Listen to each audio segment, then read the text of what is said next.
with is if you're comfortable turning on your camera, please do. If not, I can talk to the names. I've been teaching online for a year and a half now, and I'm getting used to talking to names.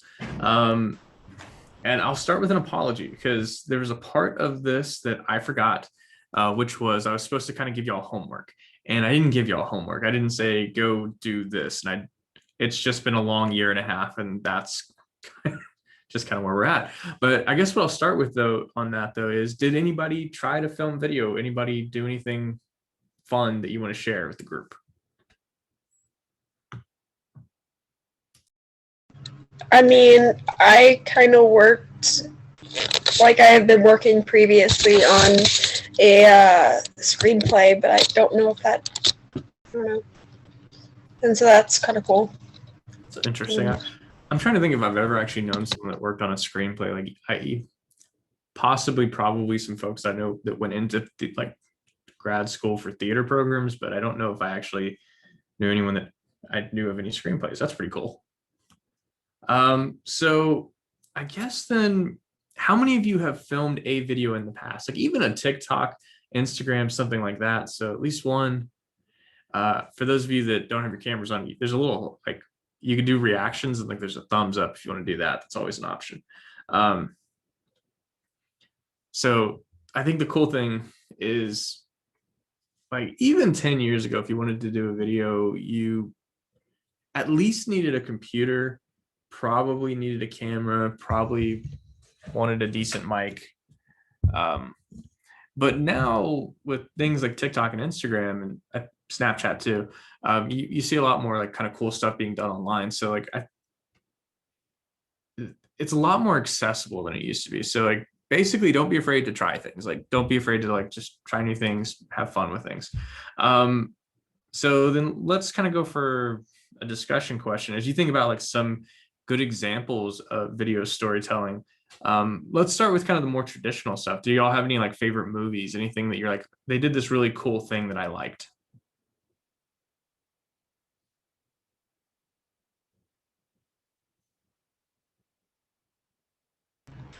I've got a movie. In a movie called The Inside Man, they had the regular story, but then it would break to interrogations that happen after the conclusion of the movie. So you don't actually see them being interrogated in order. You see them periodically through the movie that kind of give you hints onto what's going on. Oh, that's interesting. I haven't seen that movie. Who was in that one? I don't know names, but it's a good heist bank robbery movie. I'm gonna Google that. I always enjoy it. I think heist movies, because of how they have to be told, they have to be told in a certain way. Um, that's interesting. Anybody else got one they want to share?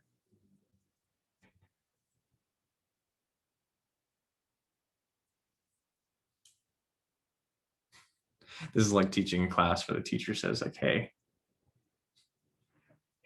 thoughts, and the class just goes silent.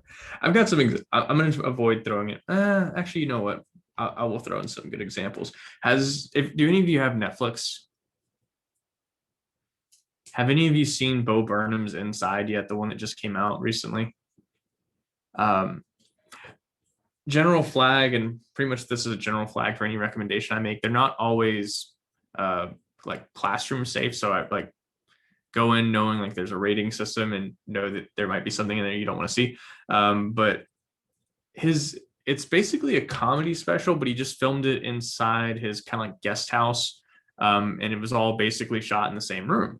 But it's pretty cool because the equipment he uses for that isn't terribly different than we hand to our college students, which was a mirrorless camera, some light kits and other things like that. But you can see him like basically within a really kind of a lot of constraints, film a pretty interesting movie and put things together in a pretty creative way. The very opening shot for me hooked me, and I had to watch the whole thing just because of that. But I don't want to spoil anything for you, but it's pretty cool to see what he did with pretty limited resources. And was it Taya? I think you had your hand up. Had you seen it before? I saw someone. It was either Caden or Tia. Always the great silence of the Zoom sessions. Have any of y'all ever watched Edgar Wright movies? Like Baby Driver, Scott Pilgrim versus the World. Oh, what are the Shaun of the Dead, Hot Fuzz? Have you seen those? Like Edgar Wright's pretty good with some visual things too. So like if you ever want to go check out some movies that are pretty cool, and Knives Out also does some pretty cool stuff. But I really enjoy Edgar Wright's movies because he's very intentional about how he does things. But you can find this one on YouTube. Go Google Baby Driver, the first scene, and the way they use music and time everything up, it's pretty cool to see. All right, so we're gonna shift from movies to TV shows. Any of y'all have any TV shows like you really enjoy how they tell stories? I'm actually watching one right now called Warehouse 13. It's like Men in Black except a TV show kind of style stuff. I saw the first couple of seasons. I hope when you say watching right now, you don't mean like right now, but No, like I mean in general. I don't remember it very well. But it's been at least 10 years because I canceled my cable 10 years ago. But I do remember watching it. It was just kind of, it's one of those procedurals. It was pretty interesting. It was on Sci-Fi along with Eureka was the other one. It was kind of cool to see those together. So when you like think about watching Warehouse 13, like what do you like about it? Well, I like this captivating story, like the way that they tell the story from, because like in a TV show, I like the episode plot to be greater than the series plot, and I like just the tale that they're telling. I like the whole, it's realistic but mythical at the same time. And just the way that they shoot it and everything just makes it seem real and yet not. Yeah, and that's always kind of a cool thing that you have to do with fantasy is you have to make something that is very much not real feel real, like that you could walk into that world. Anyone else have a TV show they want to share?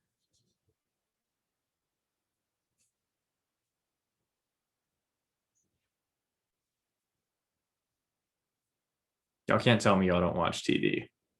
Now you might not watch TV, but I know you watch like Netflix, Hulu, things like that, or even YouTube. You can watch things on YouTube. And so I guess this kind of counts. I was watching. I did 1 month of Disney Plus, so I could catch up on the Marvel shows. But like Loki and WandaVision. Have any of y'all seen Loki and WandaVision yet? Some one head nodding, one head shaking, and three y'all I can't see, so I don't know either way. But if you get a chance to watch them, they're pretty cool. WandaVision's interesting in that if you've seen a Marvel movie, you've seen probably all the Marvel movies. Like you have a general feel for what they are. Some of them are a little bit different, but otherwise, they have a structure.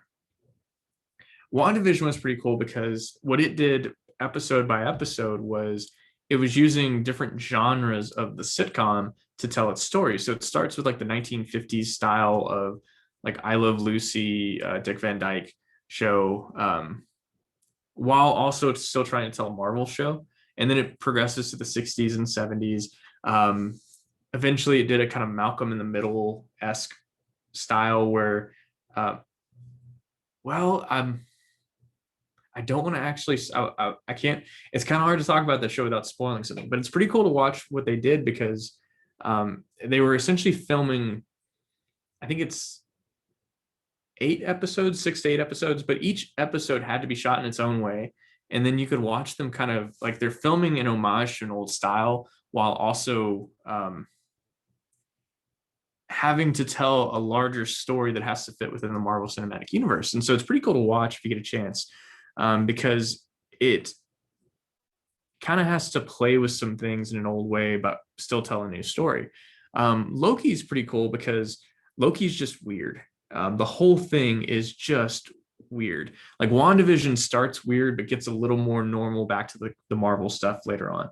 Loki started weird, stayed weird, and it just committed to being weird. if y'all have seen the memes, and I'm gonna spoil this. I'm sorry, this is a very minor spoiler, but there's an alligator Loki.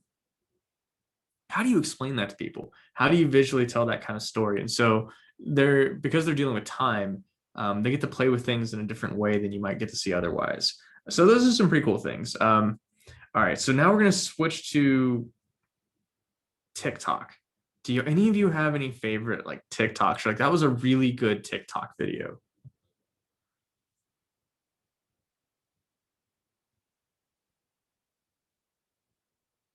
You have no good TikToks. I'm going to show you all my favorite one I found from the past week.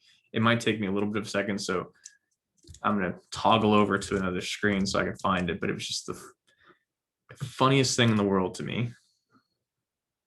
Have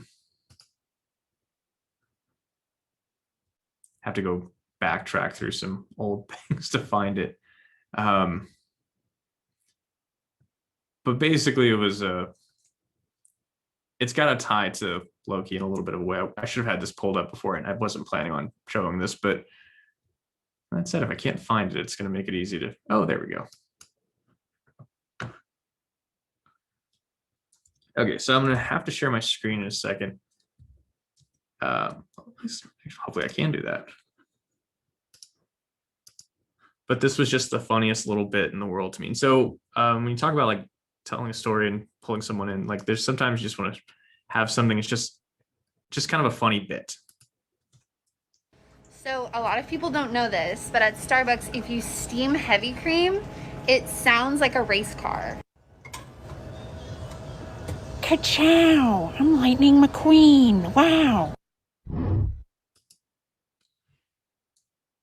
It's a really dumb joke. It is the dumbest joke in the world, but it's just such a good little setup. Like it's a good little punchline. So whenever you watch a TikTok video, I don't want to ruin the fun of watching TikTok videos where you try and break them down, but a lot of times it's fun if you want to go into telling stories, especially you want to go in and say, okay, why was this funny? Why did this joke work? Why did this bit work? And so you start kind of breaking it apart. There was a portfolio video that one of my students did, and I had to watch it twice because first I just wanted to watch it to enjoy it. But then the other time I need to go back and break down, okay, how did they do what they did?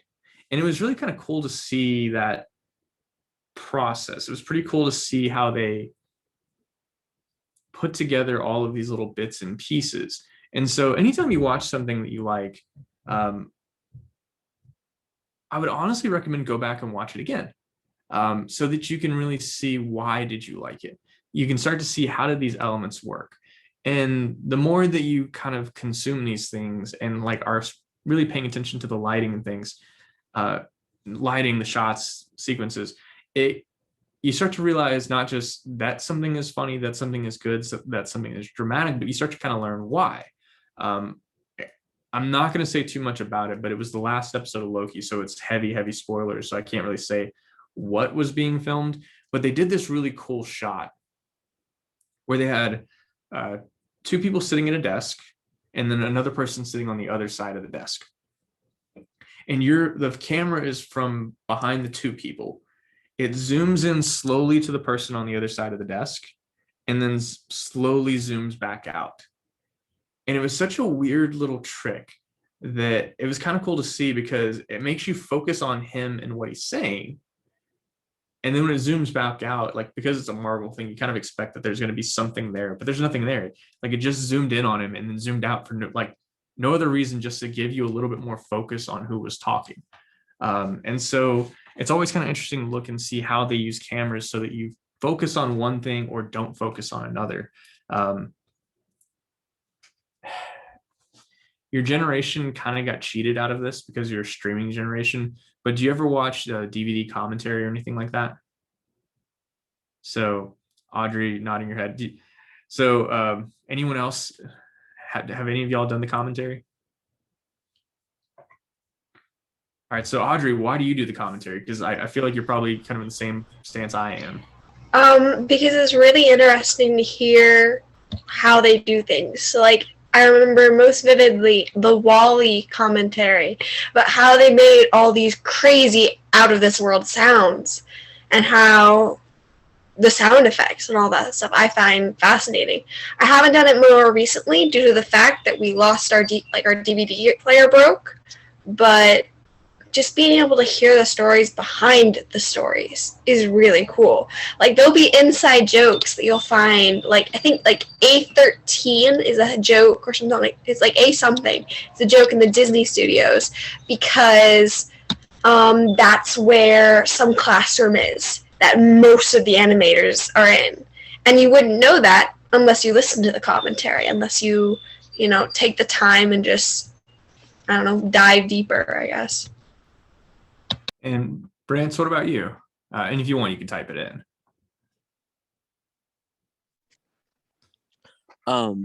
One commentary that I remember is I watched John Wayne and the Cowboys, and he's talking about why John Wayne was really funny.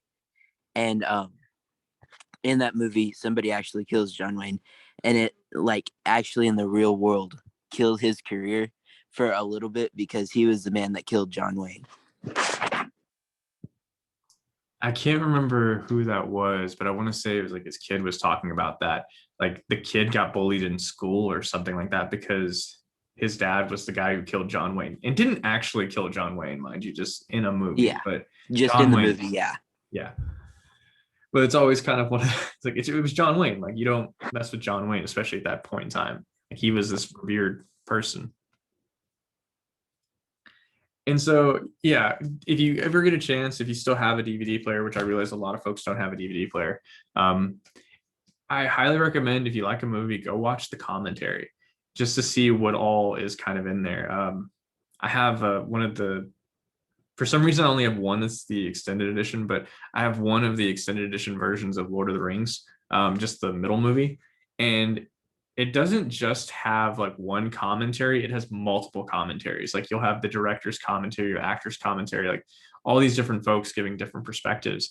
And so the cool thing about the commentaries is they're going to not just talk about, they don't just talk during the movie. Some do, but for the most part, they're really talking about like what they did, why they did something, why they changed something. So it can be kind of interesting. These days, you don't see as many DVD commentaries as you used to. Back in the olden days with Blockbuster, it was easier to go find movies that had commentary. You don't see movies at Redbox as often with commentary. But a good substitute, though, is podcasts. So if you can find a good podcast that deals with movies, and actually, I just started listening to one in the past week. I've got to pull it up on my phone because I can't remember the name of it off the top of my head. It's the Letterboxd Show, Letterboxd. Letterboxd is it's like Goodreads, but for movies. And so they have their own podcast now. Another one is Maltin on Movies, which is the film critic Leonard Maltin, and they bring in a filmmaker, and they kind of talk about different things they enjoy and why they do and don't like them. So those are always kind of some good options. And there's some other screenwriting ones too. If like Audrey, I know you'd mentioned, was it a play or did you say screenwriting? It's just like I was bored, so I started writing. What's it about? I think it was like a spinoff of like a Marvel thing because I'm a really big Marvel fan. But it's like it would be for a film because that's kind of what it is. I've done things in the past, never actually performed anything like that, but I've written multiple different So screenplays, I guess. What I'd recommend is there's specifically one that's basically the guy brings in writers all the time, and let me see if I can find it. Oh, I hope I can find it. Oh, the writers panel, that's what it's called. So there are basically, if there's a part of filmmaking you're interested in, part of visual storytelling, go find podcasts and listen to those folks discuss why they do what they do.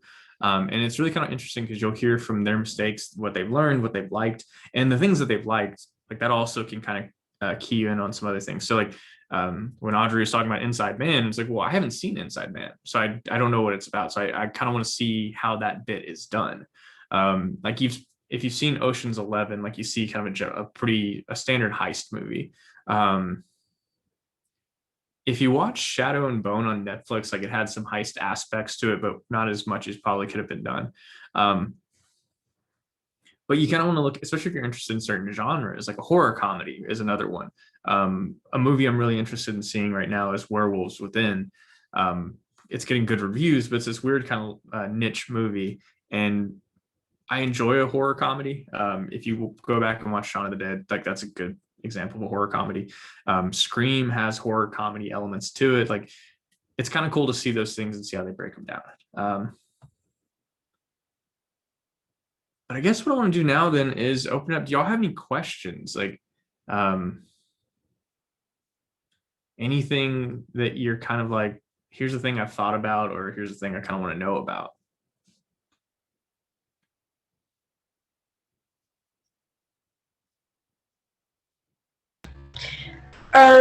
So how do you transition scenes well? Because I can, like, with the back and forth in conversations they usually flip from one person to the other person.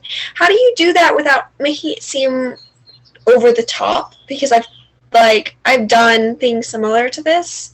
I've done videos for school and things, and that I just can't seem to get it to look right. As much as anything else, it's finessing your editing. And sometimes you'll see people over edit things. Like sometimes it's just easier to hold a shot for a while if you've got two people talking to each other, just kind of back up the shot so you can see both people. It's hard for people to do that sometimes though, because they feel like they need to put more razzle dazzle into things, I guess. But as much as anything else, it's just kind of watching the tempo of, does it still sound natural? Does it still sound and feel like a conversation? I guess, so when you're doing that, like, are you filming one person at a time? Yeah, usually when I did it. I only did it once and I ended up not liking it, so I didn't use it. But it's really hard to do it because I ended up just doing the two people, like, and backed up the shot. But I don't know how people, like, professional get to look so nice. And I don't know. Just one, trial and error is going to be a lot of it. Yeah. You tried it the first time and it didn't work out. I can't remember the exact phrase, but basically, well, and I think I might have said the same basic thing in my video. But basically, if you want to do something well, you're just going to be used to it not going well a whole bunch of times. I've been teaching for 11 years, and I was a horrible teacher at the beginning. I hope it got better as I've gone along. I'm pretty sure it's gotten better as I've gone along. But some of it is you just have to keep trying things over and over again. Filming like a conversation back and forth, I think a big thing is it still needs to sound natural is going to be the hardest part of it. And a lot of that is you need to make sure people are still talking to each other. So like if you're only filming one person, you still want to have that other person off camera for them to talk to. Make sure that their eye level is going to be kind of consistent and feel kind of consistent. The other thing is you want to watch where you're filming from. So if you see it with like a 60-minute style show, what they'll often do is they'll film the people separately and they'll splice it together so it looks like it. But a lot of it is you'll see multiple cameras. Like the person being interviewed often has 2, 3, or 4 cameras on them at a time. And so you have a lot of variety of angles to work with and change things up with. Whereas I'm guessing, and this is fine, like I'd probably have done the same thing. Like you're probably just having 2 shots that you're kind of going back and forth with. And so are the shots different enough? And I guess probably what might have worked for you was film it like you did where you backed up and you have both of them, and then have the other 2 so you can do that. Now you're going to have to watch your tempo to make sure you can still kind of cut between them okay. but it gives you at least more options. And I think that's a lot of what it comes down to is you want to make sure you're giving yourself options, especially now you're novices. This is going to be new for you. So you kind of have to just give it a try. But the cool thing is you're novice, but you have a camera with you. Like you have, I think this thing films in 4K.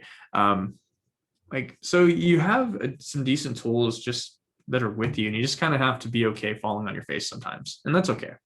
There was something I was going to try for the video with you for this, and I just went, it didn't land, and so just throw it away. But you have to give it a try at least once to see how it goes. Other questions?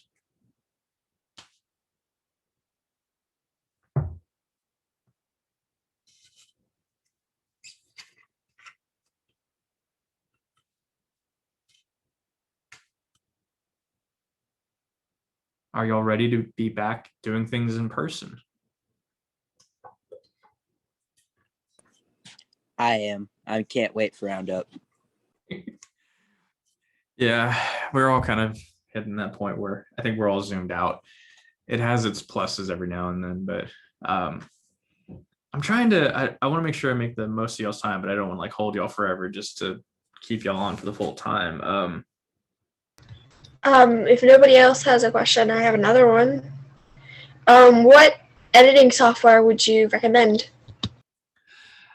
I would recommend the one you can get access to. So there's a lot of options. I use Adobe Premiere because Oklahoma State has a license set up so that I can use all the Adobe programs. And so I don't have to pay anything extra. So that's the one I'm going to use. If I was paying for my own, I would do my best to not pay, honestly, because it can get expensive. So if you have a MacBook or something like that, iMovie, if it's free for you, I'd grab iMovie. It's not going to do as many things as like Apple's Final Cut is going to do, but it's a good starting point. And then if you like it, you might move to Final Cut because they're fairly similar. And kind of putting myself in y'all's shoes, if I was a teenager trying to get something and like I couldn't justify the cost, I think it's DaVinci Resolve is the one I see talked about online a lot. It seems to be fairly robust, and I think that it's free or has a free version. General disclaimer: always make sure you check things out before you download them onto a computer, because that's anytime something's free, there's usually some other cost that comes along with it. But I like Adobe Premiere. It's fairly intuitive. But if you can't afford it, I would probably go for the Apple iMovie just to start with. And then if you're going to pay, then kind of look and figure out what your options. But then Final Cut or Adobe Premiere would be where I'd go. I've seen online a lot of folks use DaVinci Resolve and like it. Actually, yeah, if y'all have equipment questions, that would also, this is a good chance for that too.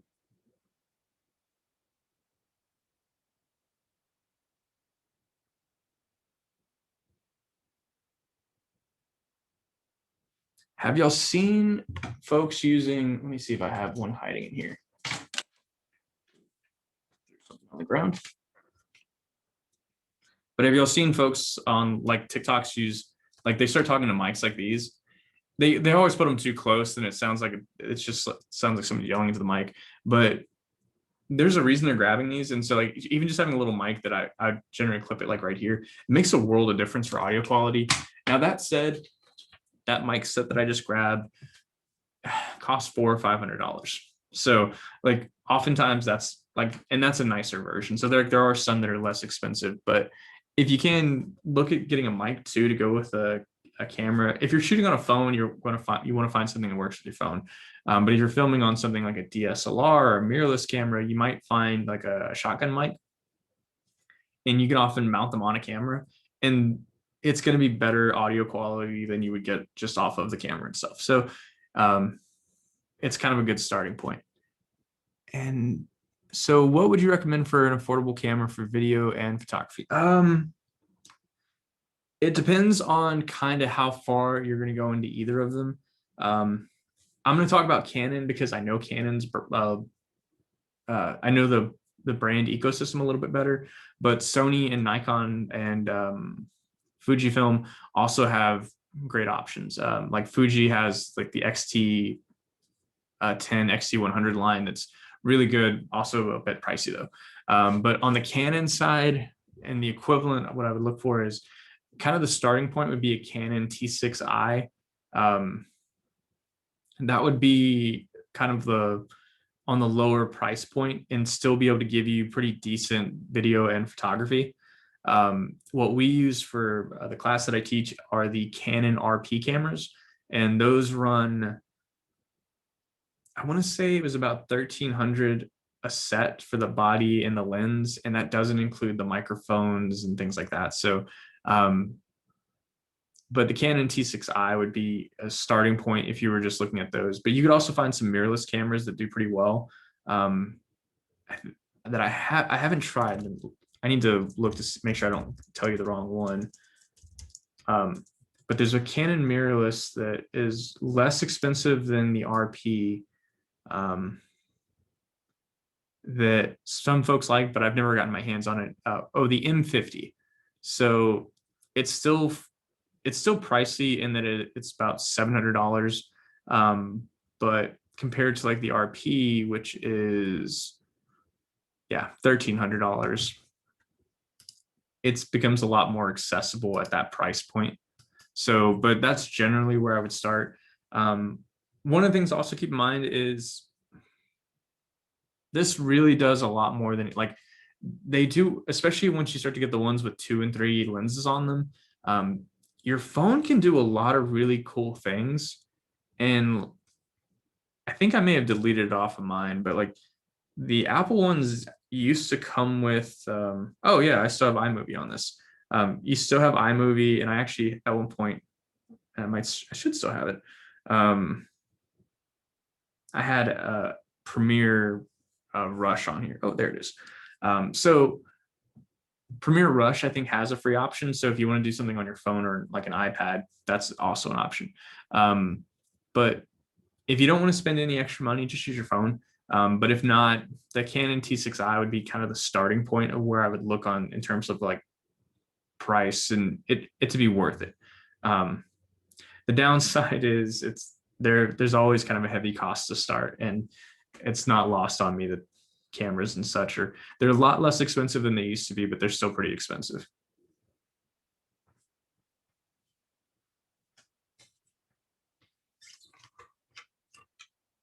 Have any of y'all ever gotten to use like a mirrorless camera before, or even a DSLR? I actually don't know much about cameras. What's the difference between a mirrorless and a mirror camera? Well, the mirror is going to be kind of gives the name away. So a DSLR is it's a camera with a mirror in it, and basically the way it lets light in, like when you look in the viewfinder, you see what the camera sees. If you grab a mirrorless camera, it's actually like looking at your phone screen, where it's just showing you a picture of what the phone sees. So you see exactly what like the camera would see. A mirrorless camera is going to be a lot lighter because it doesn't have as much going on inside of it. And generally, this isn't as true as it used to be, but generally what you would say is a DSLR, the single lens replacement, that digital single lens replacement, that's what that means, would be better for photo, and a mirrorless would be better for video. But they're merging into each other. The main thing for me at this point is a mirrorless is going to be a lot lighter. And so it's just going to be a lot easier to carry around. Like if you're going to be on the run and moving, and the lenses themselves can get very heavy too, but the camera body is going to be much, much lighter for a mirrorless than it would be for a DSLR. And so for me, if I was going to buy something for my personal use, I would buy a mirrorless. I also, so that I could, the other downside is if you wear glasses or something like that, and you're using a DSLR, you can't do this and look through the viewfinder because you're not seeing what you're supposed to see. Whereas with a mirrorless, if I do this, it's not a problem because it's not really showing me what the camera, like it's not showing me exactly what the camera's seeing. It's just showing me a picture. So for me, a mirrorless just, it makes more sense for my uses and kind of my preferences. So if I was ever going to spend money on my own camera, I'd buy a mirrorless.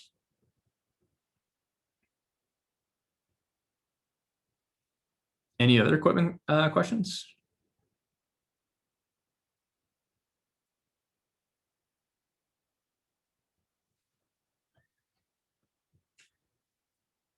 All right, so we're getting kind of close to the end, and I'll close with this. But do y'all have any pop culture recommendations for the other people on this call? I mean, this is your chance to kind of. I mean, I realize we have social media, so you can always recommend things online, but that's not the same. It's like you can make tailored recommendations here. But any recommendations for folks? Psych, the TV show. It's got pretty. I like the cinematology and the storyline. That's. I like heist detective movies and that kind of stuff. So that And makes sense. it's just such a silly show. It is, but it's a really good silly show. I've seen the series like 3 times, so that just shows you how much I like it. I at some point I canceled my cable, so that really did pretty much everything. But at some point I stopped watching, so I haven't really caught up. I've never caught up like the way I should. But if you're ever watching Psych, for those of you who haven't seen it, and I was never good about watching for this, but watch for the pineapple that's in the episode. Evidently, there's a pineapple in every episode, and I never noticed the pineapple. It's a good show, so I'm not looking for a pineapple as I'm watching, but it has fun with the detective show genre.